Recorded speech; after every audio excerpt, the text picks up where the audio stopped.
13. Try to take a vacation. Yes, I mean it. Why not? Why don't take a vacation during this month? If you could, a week, 10 days, 2 weeks. So in order for you to spend the whole time worshiping Allah subhanahu wa ta'ala, what's better than spending your vacation in Mecca, for example? If you can, go to Mecca to make Umrah. That can make this Ramadan the best Ramadan ever. Because Nabi sallallahu alaihi wasallam said, Umrah during the month of Ramadan similar to Hajj with me.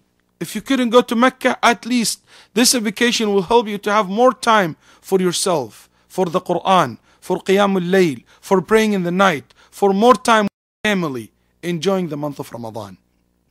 14. Before you go to the masjid to pray Taraweeh, I would recommend you to read the tafsir of these verses the Imam is going to recite every night. If you understand Arabic, go ahead and read the tafsir. If you don't understand Arabic, go ahead and read the translation of these verses, because that will help you a lot to understand what the Imam is reciting during the Salat. 15. Give a lot of charity in this month. This is the manner of the Prophet ﷺ. He used to give a lot during the month of Ramadan ﷺ.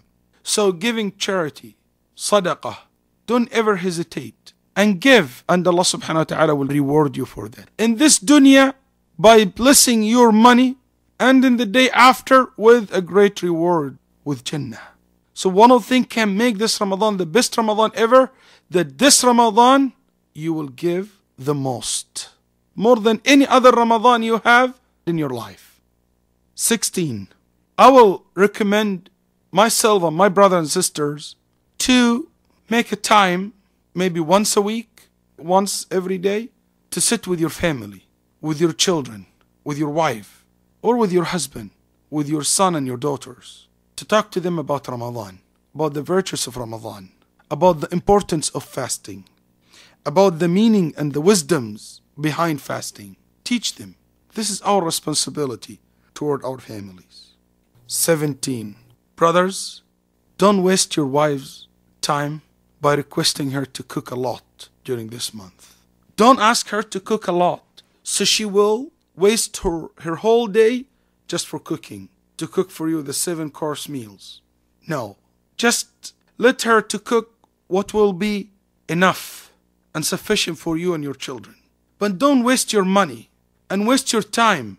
It's a very valuable time. Every second, every minute in the month of Ramadan is a very valuable minute. Don't only waste most of your time in the kitchen, sister. And don't ask your wife to waste most of her time in the kitchen. The whole day she's cooking and the whole night she's tired from cooking. Brothers, I remember a sister called me a couple of years ago and she asked me a question. She said, Ya Sheikh, I didn't read a single verse from Quran so far. And today is the 15th of Ramadan. I couldn't pray any Taraweeh yet. Wallahi, brothers and sisters, she's saying that while she's crying. And I said, sister, why? What's wrong? She said, every day, me and my cousin, who is married to my brother, so she's her sister-in-law, we cook for 18 person every day since Ramadan started. And we have to cook different kind of foods, and we have to take care of the house after the guests leaves, because my husband invite all of his cousins and all of his relatives every day who are young guys and they're studying here, and I have to cook for 18 person, me and one other and my sister-in-law every day, and whatever time left, take care of my children, my infants, to clean my house. And she started crying. She said, I feel I'm sinful by not reading Quran or praying in the night. Wallahi, I couldn't. And I'm afraid now my period gonna start. I will not be able to read, pray. And I told her, La hawla wa la quwwata illa billah. Insha'Allah, Allah subhanahu wa ta'ala will reward you for your patience and being good to your husband. But still, her husband should give her the chance, the opportunity to pray, to read Quran, to spend time while she is fasting, to make dua and dhikr. Why our sisters, when the time of breaking the fast, when the time Allah subhanahu wa ta'ala will accept our supplications, we want our wives in the kitchens serving us the food, and not to use this moment, to spend this moment. And instead of wasting this moment in serving the food, she should use these moments to supplicate to Allah subhanahu wa ta'ala and to ask Allah subhanahu wa ta'ala His forgiveness and His help. I'm not calling the sisters now to say, oh, we're not going to serve our husbands or not, we're going to cook for our husband during the month of Ramadan. Both extremes are bad. But I'm asking us to be just, to be in the middle path, as the Nabi sallallahu alayhi wasallam told us that we are ummah, we are a nation, we are a just nations who are in the middle and the straight path. 18, and this might be for my sisters especially. Some sister during the month of Ramadan, when her period start, she paralyzed. She think that she cannot do any good deeds anymore, since she cannot fast or she cannot pray Taraweeh. No, sister, you still can read Quran without touching the Mus'haf. You can listen to the Quran while you are cooking, while you're cleaning your house. You can still listen to lectures, read books. You can make dhikr, you can make dua, you can give sadaqah, you can help your sisters, you can make food for people and to give this food for people to break their fast with it. You still can do a lot of good things. Number 19, every night, brothers and sisters, ask yourself, how was your day?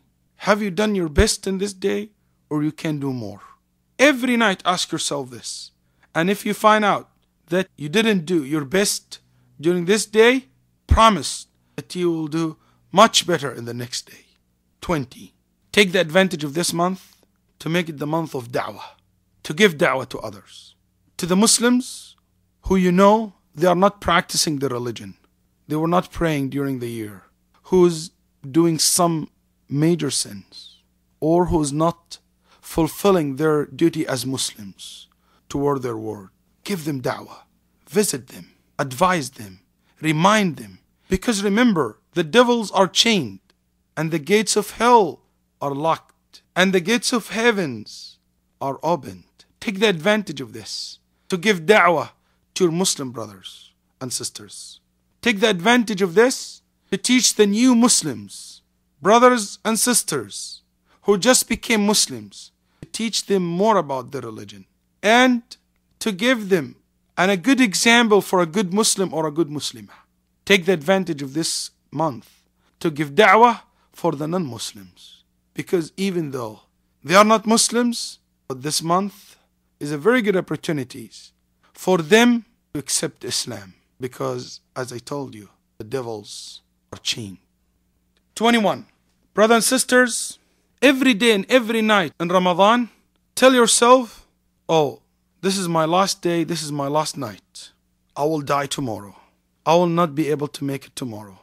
So let me do my best during this day. Let me do my best during this night. I might not be able to pray the next Taraweeh. I might not be able to fast the next day.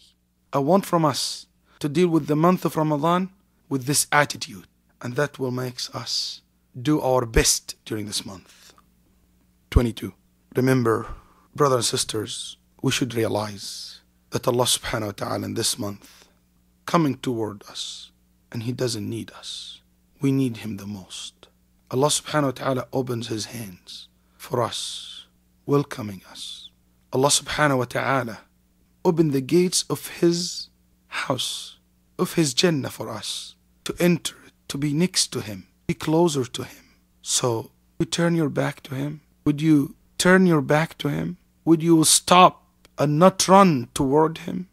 And you, the one who need Him the most? Brothers and sisters, realize that. Remember that. Think about this in order for you to make this Ramadan the best Ramadan ever. May Allah subhanahu wa ta'ala to help us to make this our best Ramadan ever. And as I told you, I believe it's a great question. And I believe as much as we repeat the question, we come up with answers, with ideas, with views, with suggestions. We think about it and we have suggestions on just exactly how we should act. What is it that we need to do? It will help us celebrate and make this Ramadan the best ever.